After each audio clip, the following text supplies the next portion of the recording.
No, I haven't. I actually just saw a clip of it not that long ago, a few minutes ago. I had no idea who was going on there. The last I had heard was Kamala.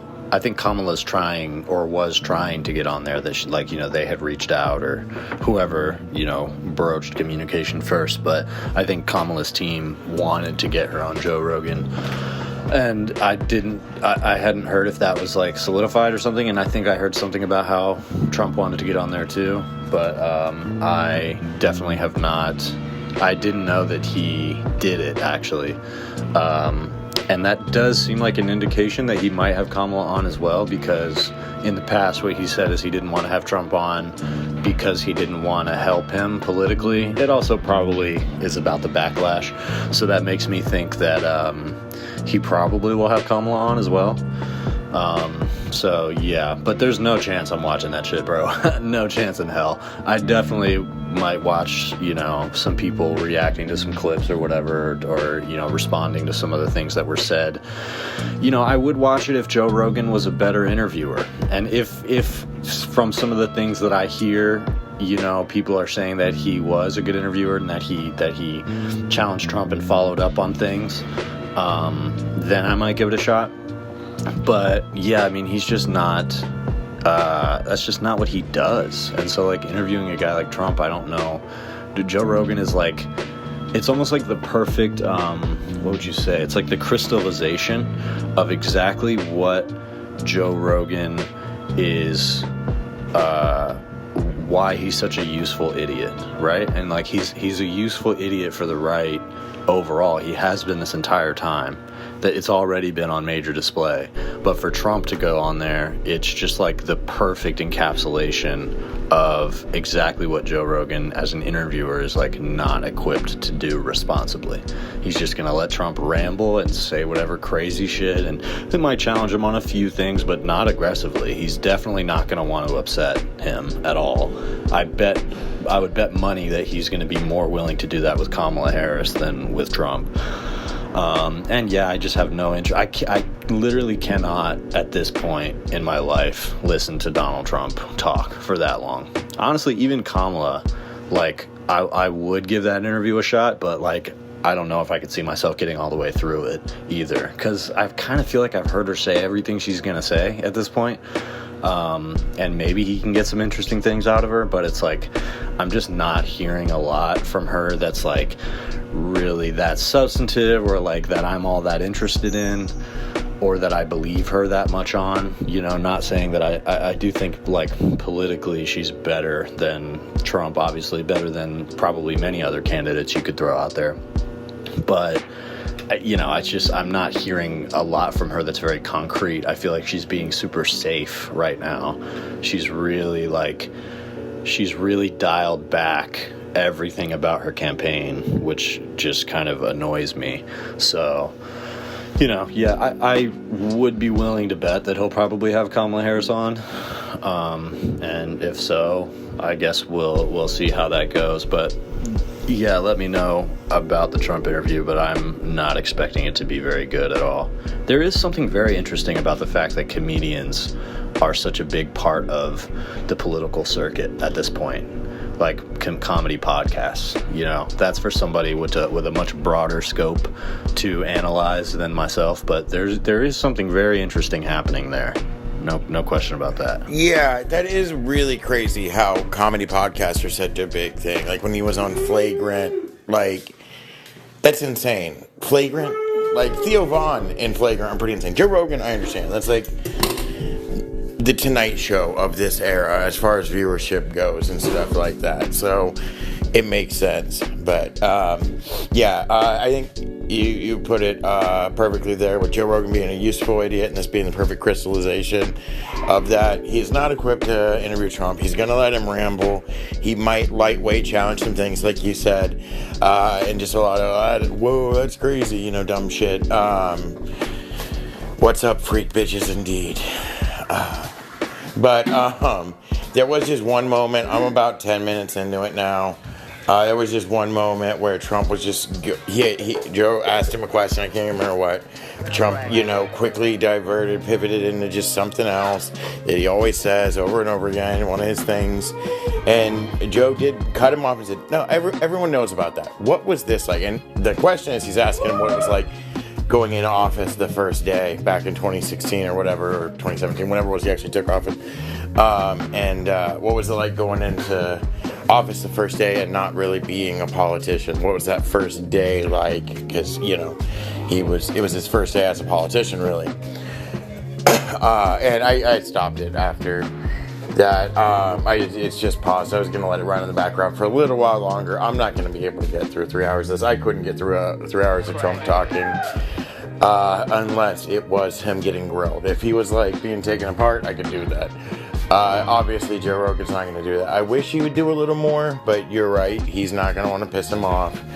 And he's already had Elon on a few times, and his buddies with Elon, who is basically, Trump's Cheney at this point, almost. It's not quite that. That's a bit of an exaggeration, but to an extent, that's where Elon's trying to pivot himself into. Not quite that level, but where he can have kind of Trump in his back pocket and be, whispering in his ear about stuff and keeping him out of jail, really, after all this election interference or whatever. But it's fucking crazy the time we live in.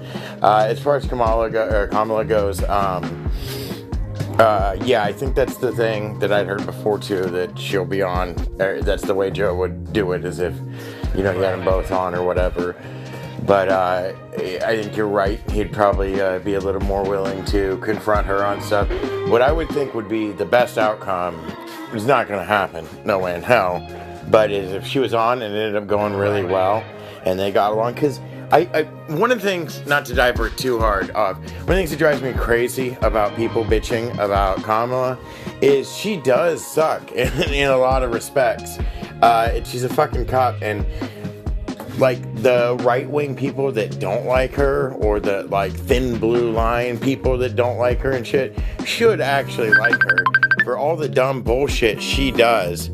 Like, they should like her, or she did in her past or whatever. But I think it is crazy that she has been watering down her campaign and dialing shit back and being weaker and weaker or whatever, because when she came out, when she was first taking over, she was a little more hardcore on the left stuff, and she was doing better in the polls, and now she's been slipping away the more and more she waters it down, and I think she should go the other way. I don't know what the right move is, but we're all fucked. Yeah, I mean, to my eyes, that pattern seems pretty consistent, that the Democrats feel the need to play to the middle. They feel the need to cater to Republicans and do things like embrace Dick Cheney. I mean, this reminds me a lot of Hillary Clinton's campaign, more so than Joe Biden's campaign, which is interesting, because looking back on Joe Biden's campaign, he made a lot of the same mistakes. Obviously, in retrospect, he won, so that affects the way that we view it.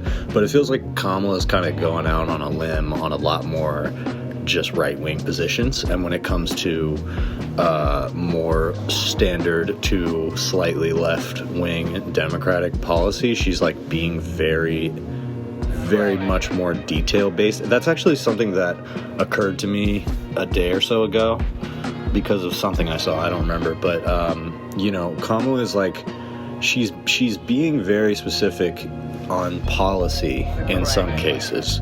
Like talking about price gouging and stuff. And so, like, that's good, arguably that's desirable from a politician, but it also, similarly to her tacking to the right, it kind of seems to track with her polls falling with, her getting tighter with Trump in the polls. In other words, people just aren't as interested in that. Whereas when they came out talking about how Trump's weird and we're not going back, and, it's like people seem to respond to, like, big images, and like if you can like really put put stuff out there in a bold way, that seems to be what people like, and it sticks, at least. So even people who don't like Kamala, it's like it gives them something to talk about, and that's what Trump uses to control the zeitgeist with people who do or don't like him. And it just seems like her campaign has really shied away from that. They've shied away from anything that will define them in a major way. And And so what we're getting is like cozying up to the Cheneys and stuff like that. And that seems to be the thing that's making the biggest impression of her campaign. They seem to be betting on that, you know. I think it's a terrible fucking idea. And yeah, like you said, I think that being less progressive as far as Democratic politicians go, it tends to track with them not doing as well in the polls.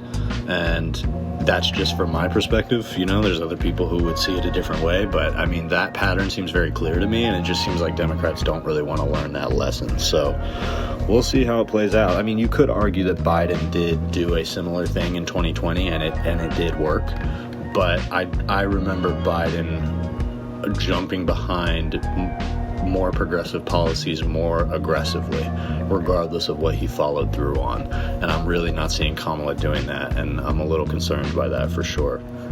Maybe she would use Joe Rogan as an opportunity to crack some of that stuff open. I seriously doubt it, but I mean, it would be a great platform for her. I think she should do it, and I think she would perform well. I think the chance that they get along is probably good. I mean, one thing about Joe, so, you know, regardless of his politics and his, you know, ills, he's a pretty normal guy, you know what I mean? And like, Kamala to me is by far the more normal one. And so I think in a context like that,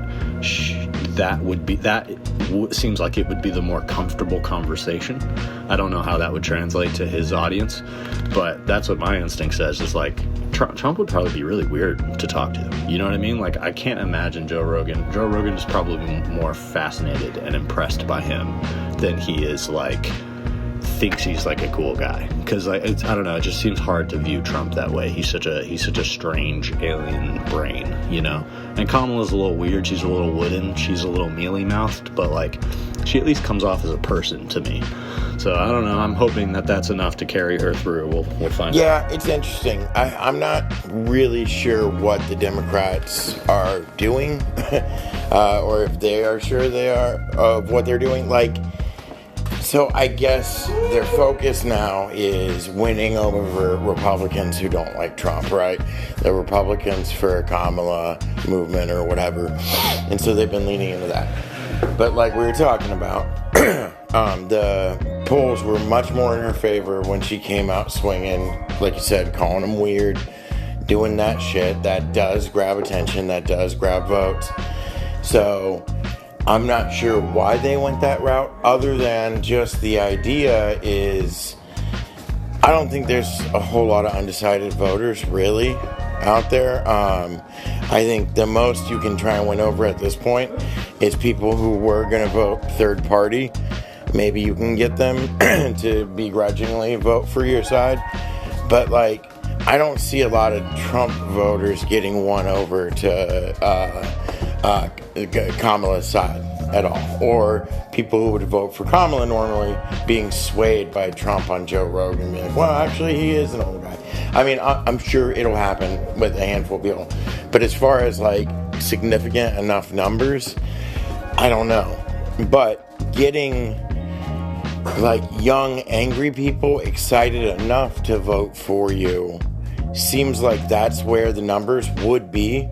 It seems like there's more potential to get votes by the Democrats going farther left.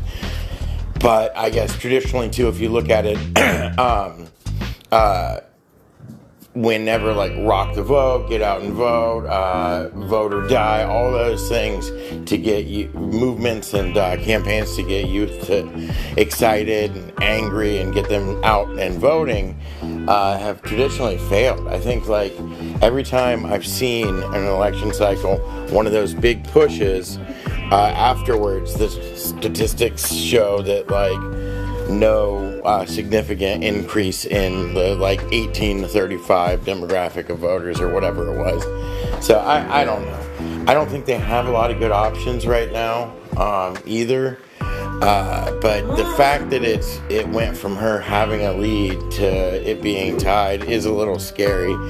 I'm really, for a while, I was pretty sure she was going to win. I was in that mindset. Now I'm not 100%. I mean, I'm never 100, obviously, but yeah, I don't know. Do you have any, like, predictions at this point? Do you see it going one way or the other, or is it so too on the fence? The only thing I can predict is that it's going to be an absolute shit show no matter what, right? I mean, he's going to fight it. There's, like we've talked about before, there's systems in place and stuff, and they're more prepared for it now, I guess. So it's going to be, handled and prepared, but it's going to be ugly. I don't know, man. I kind of wish I could check out for a month. I requested November 5th off from work, and Sasha and I are planning on hanging out and just getting shit-faced. So, I don't know. We'll see. We're only a couple weeks away now, I guess. Yeah, so you're definitely right about the whole thing that you said about the youth vote. There is a valid argument that, no matter how much they invest in trying to get out the youth vote, that demographic does not seem to show up, or at least it just hasn't historically. Even in the case of Bernie, when Bernie was trying to win in the primaries, I can't remember if this was more of a pattern in 2020 or 2016, but there was an issue that the young voters that Bernie was depending on weren't necessarily showing up. So it's possible that there are reasons for that kind of transcend politics. Young people just aren't that interested or more resigned to just sort of see what happens. I'm kind of finding myself in that position, which I don't like, because I was going to vote absentee, but I think I have enough time at this point.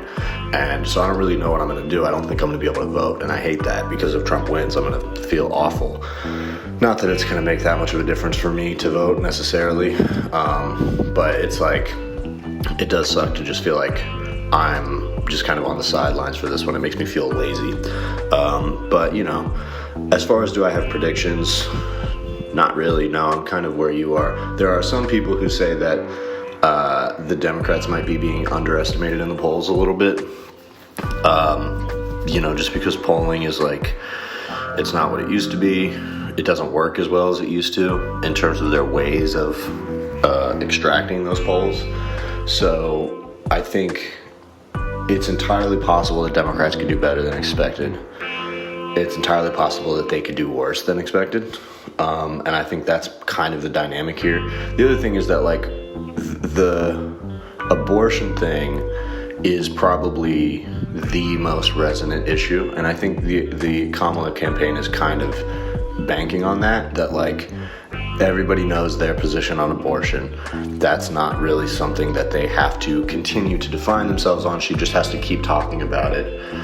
There's going to be tons of women, probably a significant amount of Republican women, who vote Democrat because of that. And I think that they're trying to court that vote. They're trying to make themselves seem like, well, there's nothing else about me that's so objectionable to right-leaning people that they won't vote for me, even though they think that someone who's more pro-abortion should be in office, if that makes sense. They want suburban women and stuff like that to say Kamala sucks, but she's the better option, I think, is the strategy.